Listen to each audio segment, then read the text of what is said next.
mobil Brio ini setelah dikuasai oleh oknum anggota TNI AL, ya, kemudian dibawa, yang rencananya disewa itu untuk digunakan ke daerah Sukabumi. Kapolda Banten Irjen Suyudi Aryo Setu mementahkan klaim Panglima Armada TNI AL Laksamana Madya Deni Hendrata. Ia mengatakan, ketika itu korban yang merasa curiga mobilnya hendak digelapkan, karena alat pelacak mati melakukan pencarian secara mandiri ke arah Pandeglang. Korban bersama ayahnya dan anak buahnya mengikuti pergerakan kendaraan yang sempat berpindah lokasi hingga berakhir di rest area KM 45 Tol Tangerang Merak. Ia menjelaskan, ketika itulah korban selaku pihak rental mencoba mengambil kembali mobil mereka yang telah dibeli anggota TNI AL dari pelaku penggelapan mobil.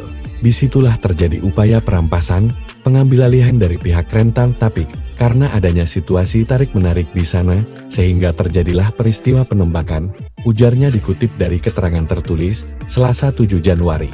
Sebelumnya Pangkoarmada Laksdia Deni Hendrata mengklaim ketiga anggota yang terlibat penembakan, yakni Sertu AE, Sertu RH, dan KLKBA sempat dikeroyok oleh 15 orang tak dikenal di lokasi kejadian.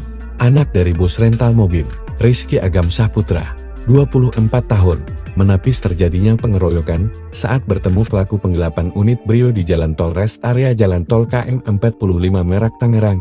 Kami tidak mengeroyok padahal dari awal menyarankan persuasi waktu disakati, ujar Agam.